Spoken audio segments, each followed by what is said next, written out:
For a lot of veterans, especially the ones that fought in the global war on terror, there was a bitter taste left in our mouths as we watched everything that we had fought to protect crumble. The sheer panic from the crowds of Afghans that were caught in a situation of having to flee for their lives because they had worked with the Americans at one time in the past 20 years. And then, the horror of Abbey Gate. Is this what we raised our hand and swore an oath to defend? Is this the fate of what is to become of America's efforts? However, there were those who used their knowledge and skills to piece together a network of people to form what would become known as Digital Dunkirk. Refusing to believe that nothing could be done, the members of Digital Dunkirk worked around the clock to guide Afghans to safety through a series of checkpoints and navigate a secret entrance. Join me on Veteran Success Story as I speak with author and veteran Mikael Cook to talk about his involvement within Digital Dunkirk and the process of putting his and the experiences of others involved into the pages of his book, Life and Death at Abbey Gate.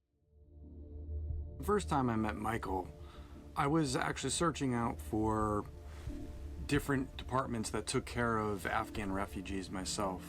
He really has kind of just been in that space of helping Afghan refugees, helping what he refers to as his friends, due to some of the relationships and stuff that he made over in Afghanistan and was able to solidify with these people. He's kept in touch with them over years. As a matter of fact, one of them that they were able to bring back stateside lives just around the corner from him, or lived just around the corner from him, and they have dinner quite frequently together. This is something to where I don't think Mikael sees all of this as a success just yet. He runs a podcast known as the Afghanistan Project, along with his host or co-host, Beth Bailey. And really they are just in an obsession around the situation in Afghanistan and really have one of the most complete pictures of anybody that I know of. This was a great interview. I can't wait to share it with you guys. So without further ado, welcome to the episode. Mikael, I just wanted to welcome you to the show. Thanks for coming on, man. Hey, I've been looking forward to this one for a while, man. Excited to be here and talk about this. Look, it's something that I know we met kind of through the publishing end of things, and I saw your book coming out during one of the parts of my own tour, which is Life and Death at Abbey Gate. You'll see right above me here. And it's an important topic. It's something that, you know, a lot of us that deployed to Afghanistan, a lot of us fell in love with that country over there. And it seems like in looking through everything that you've done and through meeting you and talking with Beth on the podcast that you and her started, it's very apparent of your love for Afghanistan and the Afghan people and everything you've done through Digital Dunkirk and through writing this stuff down, through the podcast, through I guess connecting people. I don't know exactly everything with Commander Masood, your connection there, but I mean we can get into that a little bit later on. But it's been incredible to see what someone can do when they put their mind to it, you know, and really something that even a lot of the government side of things was failing to do. A lot of you banded together, and I think there was another interview that you had said it, but where as a singular it wasn't much, but as a collective group, once we actually bonded together in there, it was incredible to see the resources that we could come up with. But it's great to have you on.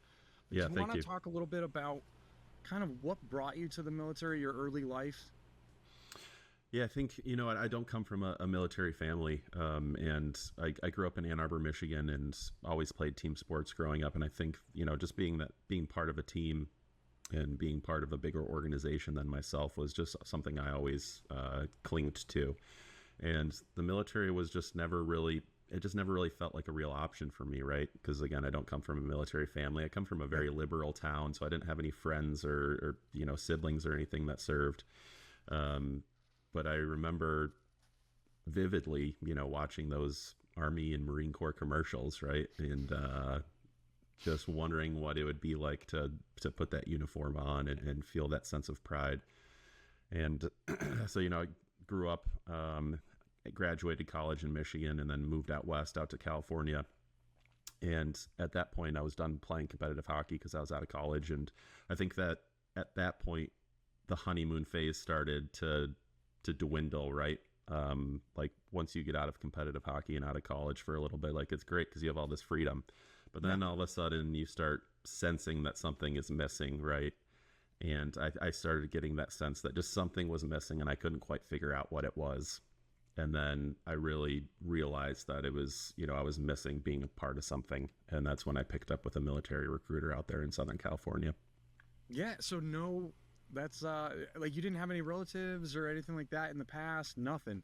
No, I mean, I had like a great grandfather that served in the Civil War, but he was literally the last one in my family tree that served. So it's been a minute. Yeah. And then in California too, I mean, that's, I come from Connecticut, so also like a very blue state, and not many people around myself. Like there wasn't much pull towards the military. Sure. I think, yeah, and I know we had a little bit. You joined up a little later, but realizing it sounds like you realizing doing something hard, being within a disciplined routine and stuff, and being around people with that purpose or that mindset to do that is something that kind of drew you in there. But, it was. And how was boot camp? Yeah, well, that's what I was about to say. Going in, I want to say I turned 27, I think, at basic. Oh, and I mean, certainly a different experience than going in at 18, I would imagine. But luckily, there was a couple other older guys in my platoon, and just like everyone else, you just put your blinders on and just get through it. And it sucks, and it's hilarious to look back at now. Just thinking about all the wild stuff that they do to you, but it's good. I survived. What was your favorite part of service? Any good ones? Any good stories?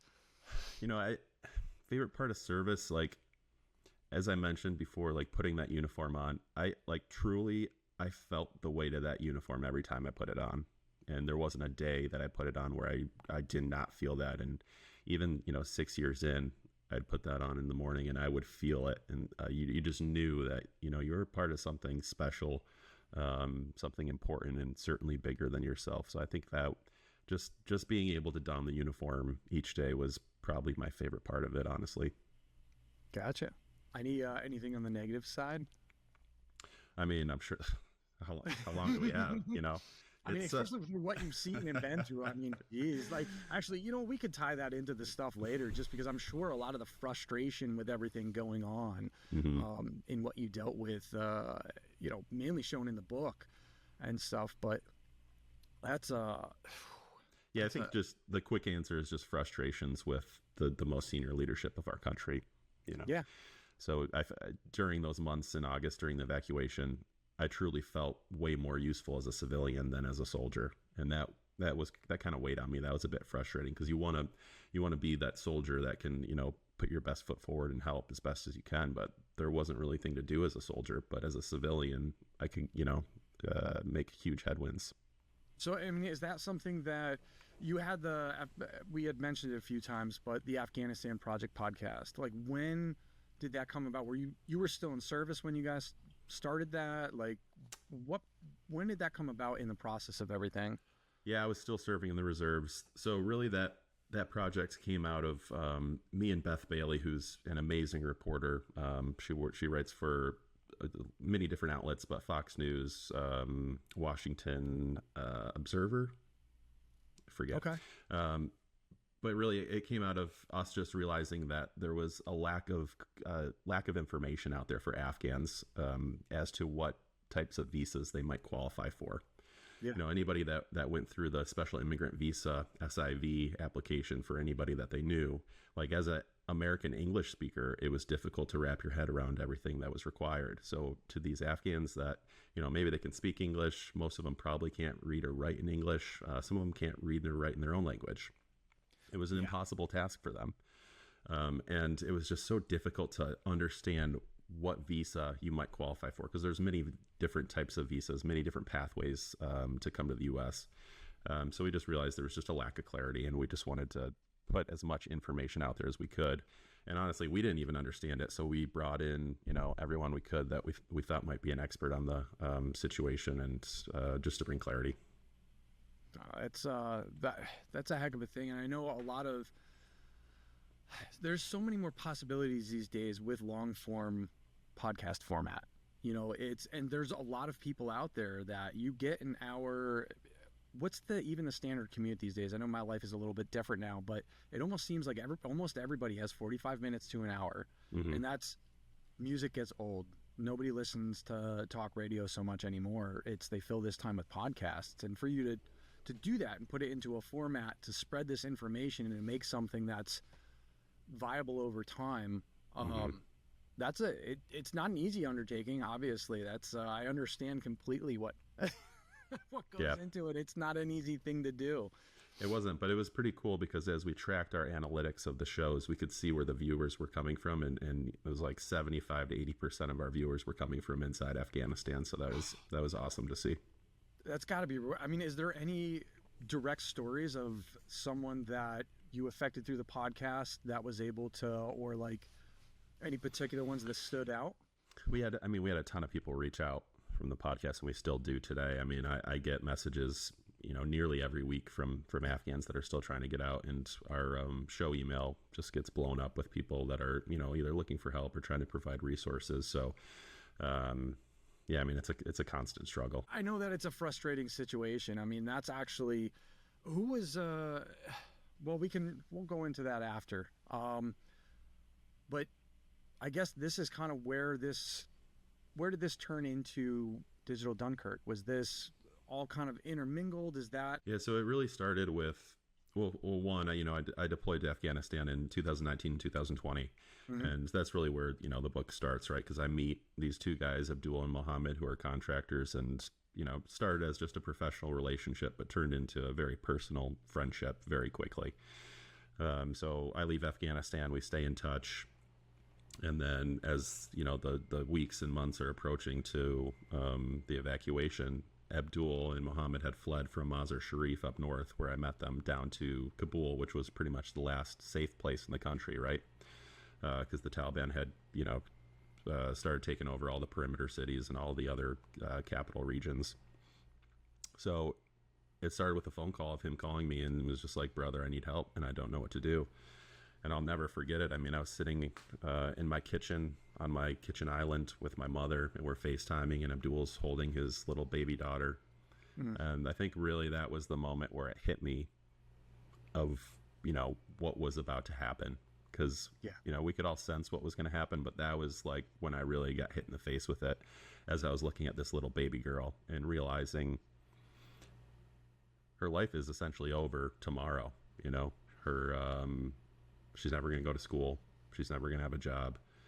She's never going to leave the house without her face covered or a male escort. And now, more recently, the new laws that the Taliban have put into play are, women can't speak in public anymore, even if your face is covered.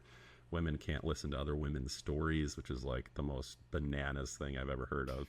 I mean, it's like it's worse than the Stone Age. Like, it is crazy.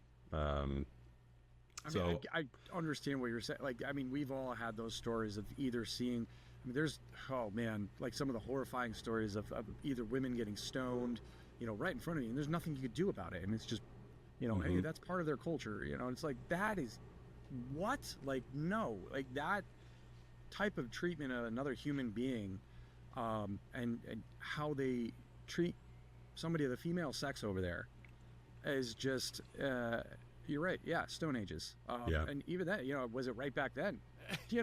Absolutely not. Like, we understand that is just, and that's part of why we fought there. Yeah, exactly. I mean, it is crazy. It's for an American. It's really hard to fathom that happens in the world today. Yeah, but it really is. So yeah, we finished that phone call, and I'm sitting in my kitchen with my mother, and I just look at her. I'm like, I don't think there's anything I can do. I don't know how I could possibly help these people. And that's when we started looking into the special immigrant visa process and everything that was required there. So I really started that process of reaching out to my local official. My Senator Stabenow in Michigan was a huge help for me.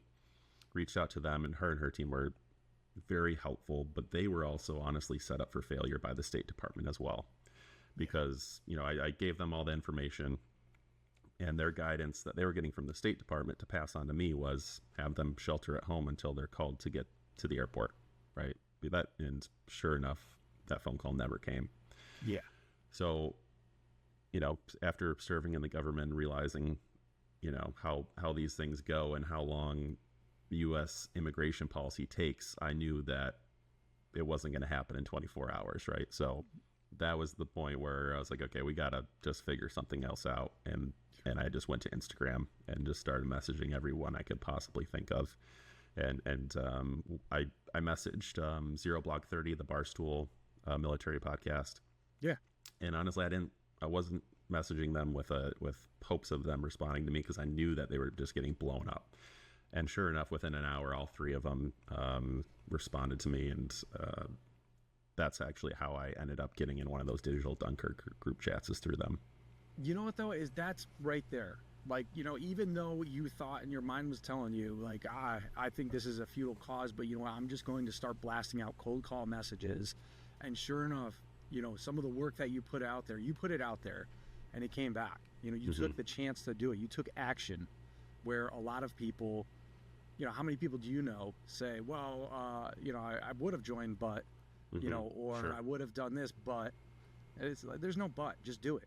Yep, exactly. And in Zero Blog they were the ones that introduced me. Chaps actually introduced me to Chris Davis, Major Chris Davis in the Marine Corps, who ended up writing the foreword for my book, but also was just massively helpful in getting Abdul Muhammad out. And this is, I talked more recently with Scott Mann about some of it and just what everybody put into that. I mean, just hearing some of the stories of how much did that end drain you? Because I'm sure that as you saw things escalate and as you started to see, the gates and stuff being pushed out, it started to be a daily news cycle thing to where the images were coming through. And this is leading up to Abbey Gate. This isn't even during the time when it just went full speed. How did that kind of feel for you? Like what was going through your head during all that? It's hard to put it to words, honestly, because it just I was thinking about this the other day. It almost doesn't feel real, right? It doesn't feel real that it happened. It almost just feels like a fiction book that I wrote, which is crazy because it all obviously happened. But it was just a whirlwind, and it was by far the most important work that I've ever done in my life, hands down. And I think just going through it, it's like there just wasn't really time to comprehend what was happening. It was just like, we know we have a very short window to get as much done as we possibly can, and we're just all going to go balls to the wall until that day comes.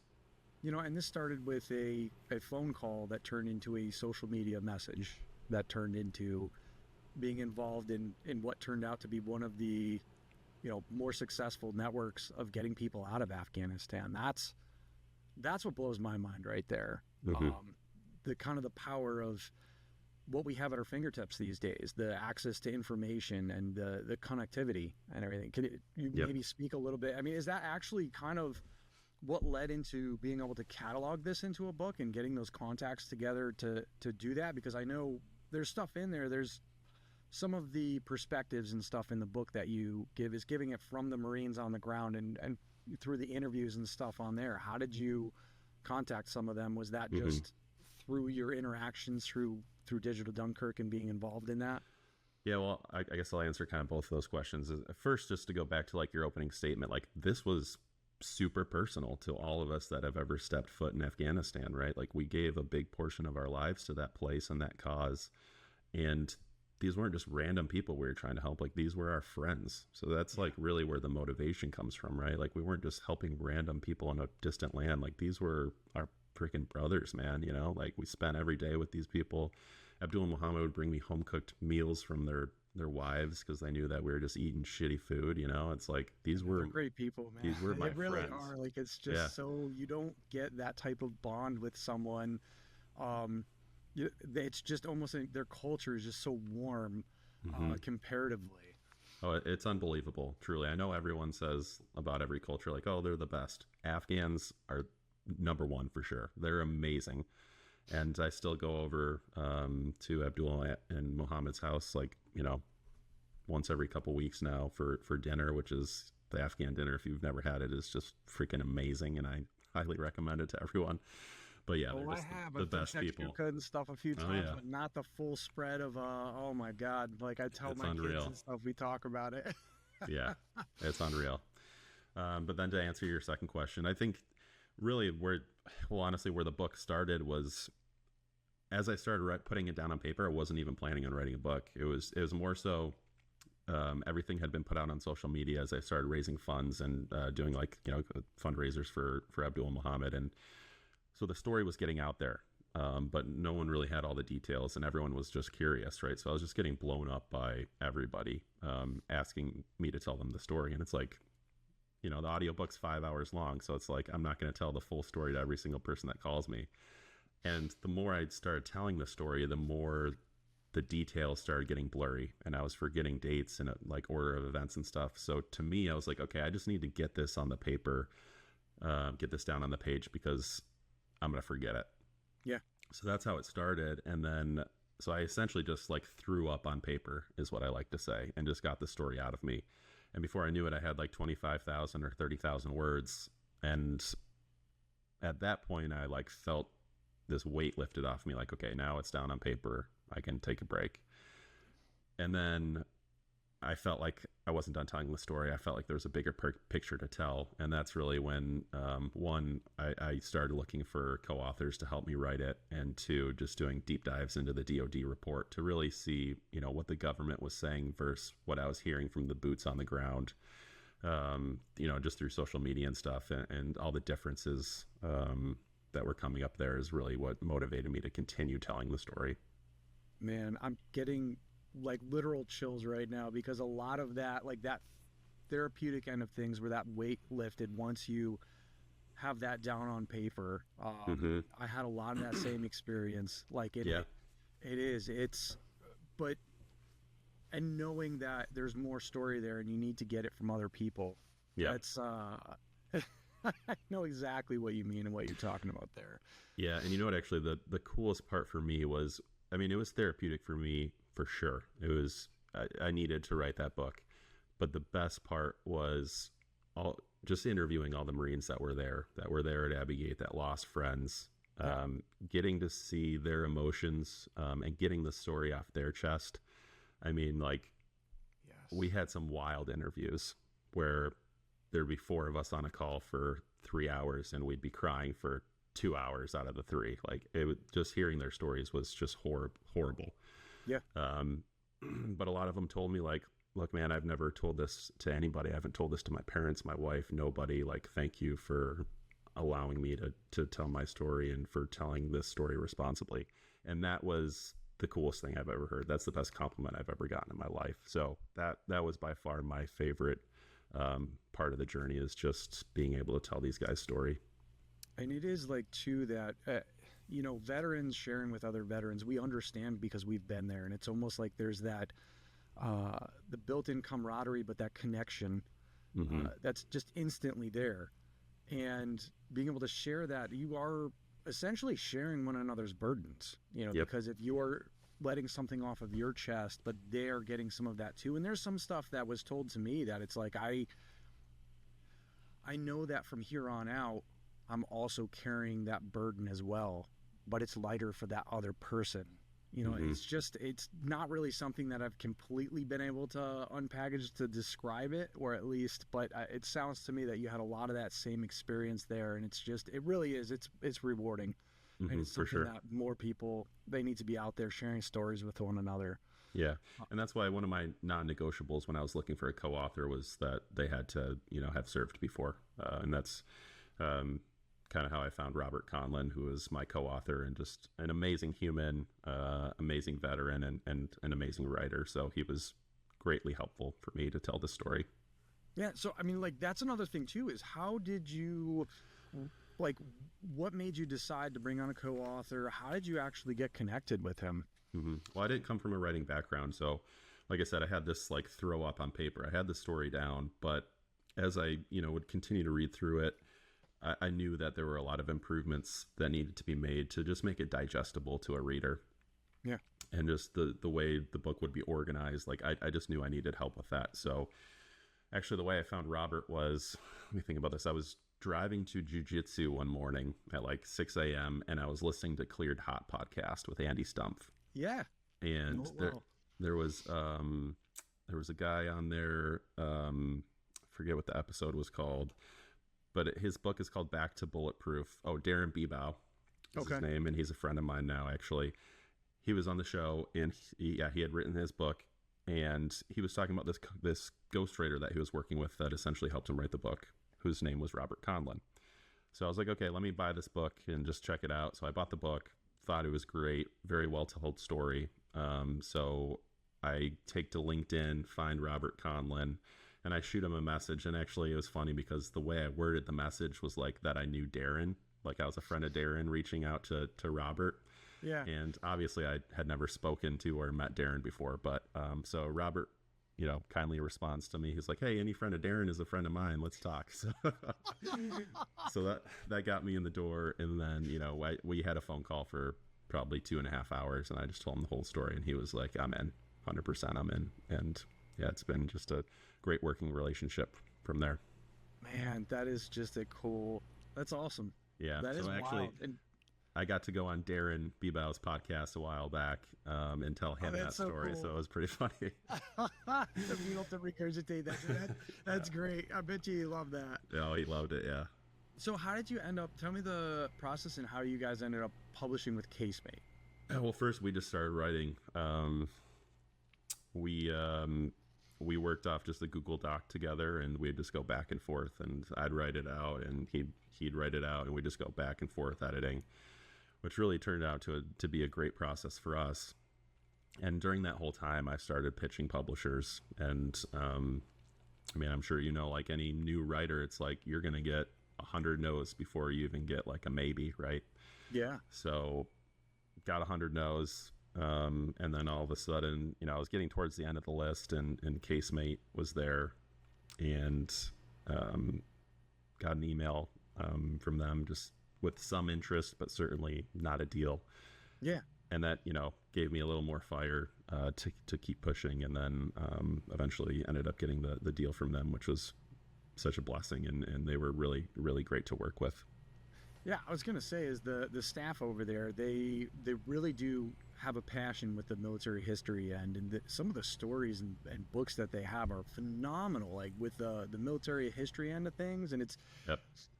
I know like mine came through Casemate too, so it's just knowing that end of things and knowing the brand, knowing their mission behind it, and what they produce is just, it's a great resource. I'm glad that they're out there doing this stuff as a publisher.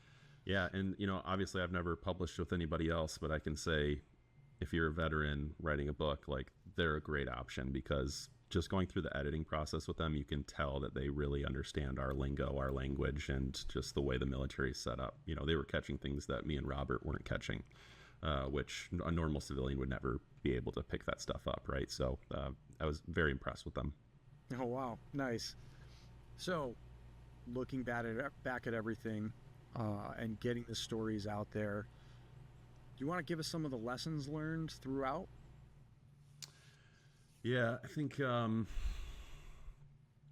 guess overall the whole experience, I think Afghanistan is probably a pretty good case study of maybe not learning your lesson, right? You look at all the invaders past of Afghanistan, and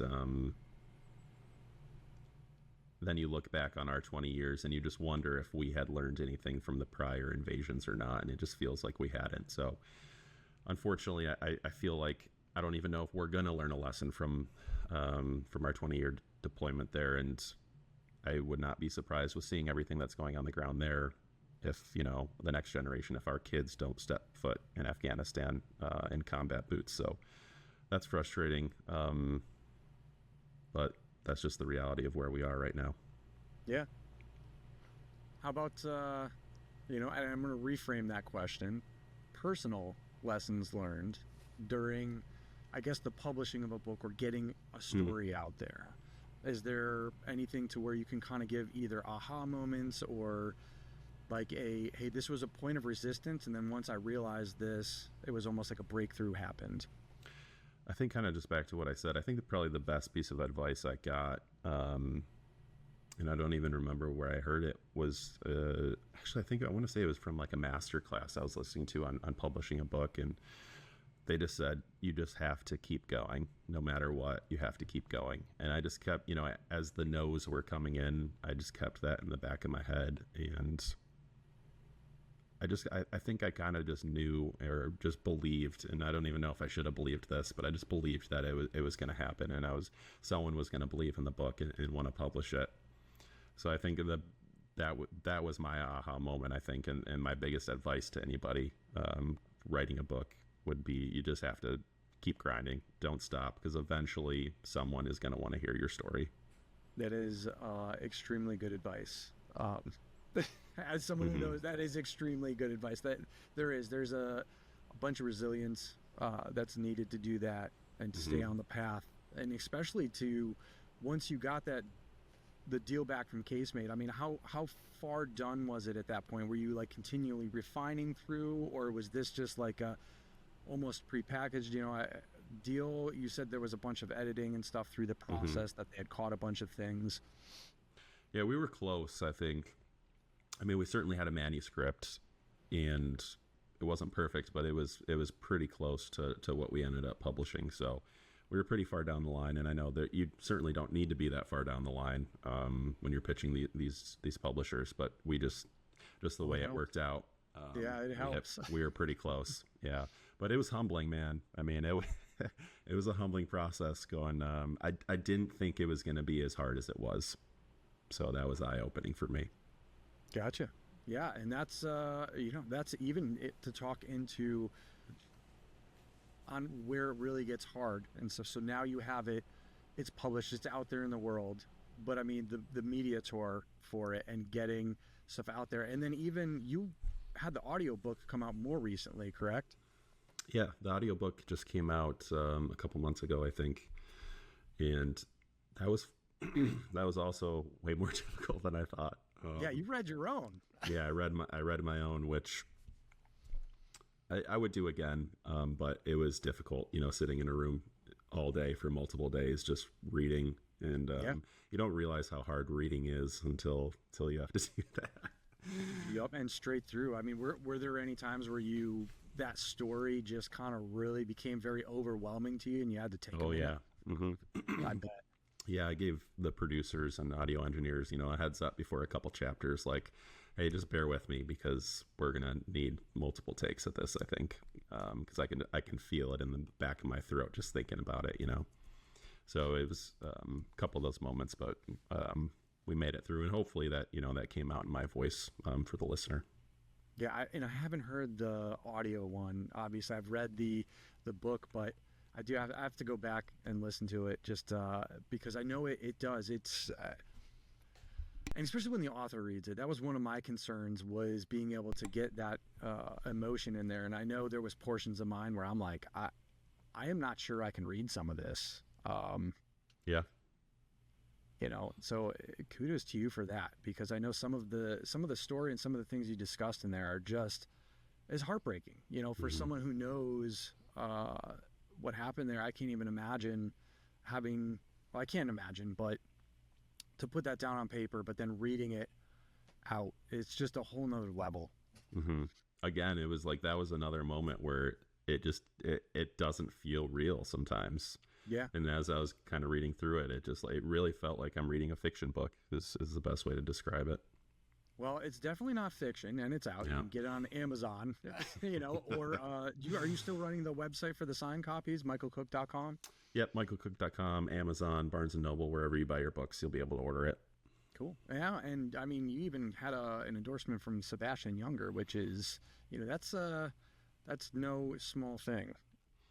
Yeah, I had a really cool opportunity through Patrol Base Abate is a great organization I like to give a shout out to. I'm a member of their book club. If you're a veteran that likes books, come join us because it's an awesome group of people. And I had just the really cool opportunity to go up to the patrol base in Montana and spend 4 days camping out there with the book club. And it just turned out that Sebastian Junger was the guest author last year. And what's really cool about that actually is when I was in Afghanistan, my girlfriend at the time, we were sending back and forth a journal that we were just writing writing in and just writing notes and questions and whatever we wanted to share with each other in there. And one question that she asked me was, if you could have dinner right now with anybody in the world, who would it be? And I wrote Sebastian Junger, because he was a big influence on me. Obviously, I joined the military late, so Restrepo was out, his book War was out, his book Tribe was out, and I was just a big fan. And honestly, like, his work really, I think, inspired, not fully, but was definitely an inspiration for me to join the military.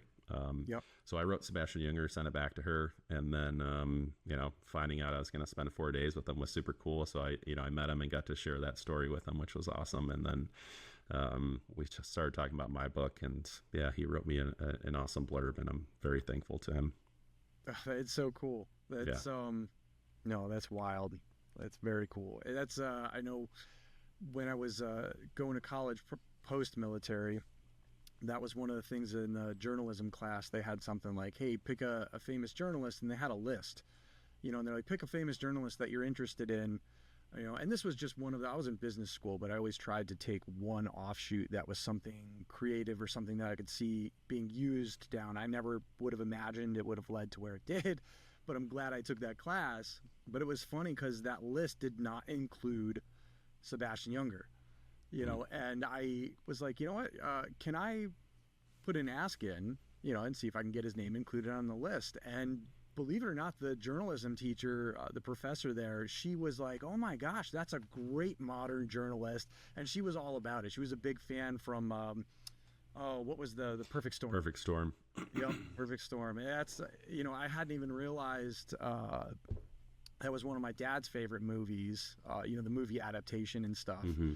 With Clooney and whatnot, and then to have him cover military end in Afghanistan, it was wild to those interactions and stuff there to see. It's pretty cool. Yeah, he's a great journalist, great writer, but just a great human. He was. I was just gonna say, very humble to be a really good guy overall, just a good human being. Mm-hmm. So speaking of human beings and what drives us, what drives Mikael Cook? I think, I guess from like an Afghanistan sense, well, I'll give you two answers. I think I'd always answer Afghanistan questions in these types of scenarios. One thing that I want, and maybe this ties into my personal wants as well, is just accountability. And again, that can go in any aspect of my life, but I think one thing when we talk about Afghanistan and talk about the book is here we are, in 2024, 3 years later, and we still have zero accountability over what happened at Abbey Gate, at what happened at HK Airport, and the evacuation. Zero. Nope. Not a single person has lost a job. Not a single person has come out and said sorry to these parents of the 13 that were killed. And actually, Beth Bailey, who we were just talking about, wrote a phenomenal article about this, and it just came out yesterday about how veterans deserve accountability at this point before Biden resigns. And it's not, to me, it's really not like a left-right issue. He just happened to be the guy in the seat at the time, and if you're the guy in the seat, then it falls on you at the top. So I unfortunately don't think we're going to get it, but I think that the families of the 13 deserve it. I think that every veteran that has ever stepped foot in Afghanistan deserves it, because so many people out there are just wondering, what their service was for, right? Everyone that's stepped foot in Afghanistan that's lost friends, and a lot of them are sitting there right now saying, what the hell was it all for? The Taliban is stronger now than they were 20 years ago. We left them with billions of dollars of equipment. I think I saw an article yesterday that said we left 70,000 armored vehicles there, which was just a mind-boggling number to me. 70,000. I just couldn't even wrap my head around that number. And that's just a drop in the bucket of the equipment we left there. So I think, what drives me to do the podcast, what drives me to write the book, is just wanting accountability and just finding some peace for these families.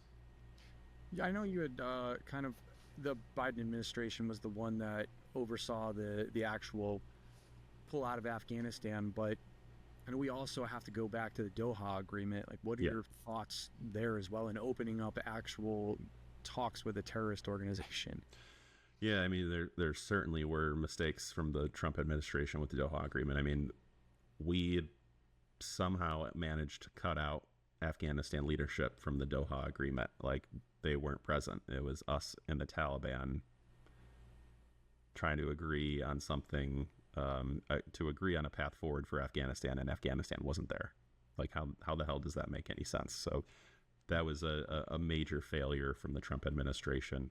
And it's like, everyone knew what was going to happen. It's like, oh yeah, we're Taliban 2.0. We're great. We're going to be civilized. And then as soon as you leave, we're going to say, oops, just kidding.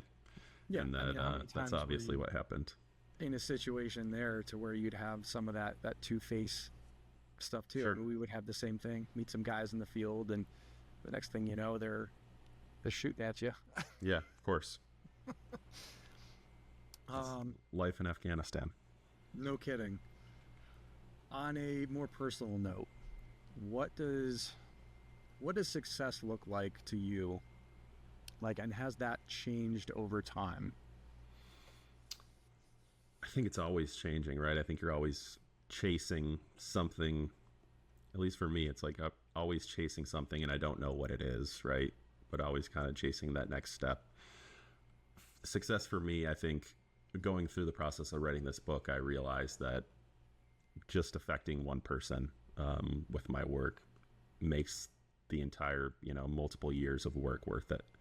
And the feedback that I've gotten from, Instagram DMs and text messages and just emails from people that I don't know, thanking me for whatever from the book has just been like the coolest thing. Having mothers reach out to me of soldiers that were there saying thank you, because now I better understand my son and what happened there. I got a couple of those were super powerful. So, that to me is success for sure. I'll take that all day long. Yeah, making a difference, making a change, putting a mark on something, or bringing attention to an issue that needs attention. Yep, exactly. Because I don't know of any other books out there that cover that particular subject in the way that you did, in the very real way that you did. It was really cool to see the access that you were kind of able to get, but to bring it from a someone who was in the military's perspective, and the way that you did. It's powerful. It's good stuff. Well, thank you. I think it's just so important for veterans to share their stories. Because it's like, if we don't, who is going to? Yes. Afghanistan right now is super old news. Yeah. Russia, Ukraine is old news right now. So it's like Afghanistan is certainly old news. So again, it's so important for us to share these stories and just get them logged in history. If anything, too, to learn. I know there was a lot of things that I saw parallels from Vietnam era books and stuff when we were over there as well. Some of the tactics from insurgents and some of the things that we dealt with. So, I mean, I get that. People, you should learn from history, or it's doomed to repeat itself. Exactly. So, what kind of advice would you give yourself if you could go back to the beginning of everything, like, I guess before the book started, before you started writing and whatnot, if you could kind of jump back to that moment? And it doesn't sound to me like you're someone who would have any regrets or anything like that, but is there anything that you would have maybe told yourself from the start, or anybody else out there listening that you might be thinking of writing something down on their own? Yeah, I'd say one is just start doing it. And then two is you just have to believe that it's going to work out in time. And you have to be willing and ready to play that waiting game. Because, in this business, it's not going to happen fast. And you have to put a lot of hard work into it. But I think just having that belief and that perseverance to keep going will take you a long way. Yeah, no, absolutely. And I know that that's one of the things that I've learned through my own journey, is that this sort of stuff happens when it's supposed to happen. Sure. And you can't get frustrated on that, the minutia in between. Yep, 100%. Michael, well, man, it's been really good talking with you. Good catching up as well. I know. Good to see you. You can pick up a copy of Life and Death at Abbey Gate by Mikael Cook, either on Casemate's website, Amazon, Barnes & Noble, really wherever books are sold. It's held in a variety of formats. He also read the audiobook himself, so get a little bit of that emotion, and he's put a lot into this project, and it shows. It's an important story that needs to be out there, and that's glossed over by a lot of people. One of my biggest respects in what Mikael has done is just the fact that he's been the one to step up when he saw a problem, instead of, sitting there and armchair quarterbacking. Hey, there's a problem, this needs to be done. No, he was someone who went out there and he did it. He's constantly involved in the space. He's still involved in the space, as frustrating as it is for him. But pick up a copy of Life and Death at Abbey Gate. I hope you guys enjoyed the interview. More from Mikael coming up down the road, as they have some other really good projects coming up. And I hope you enjoyed the episode. And until next time, this has been Veteran Success Story.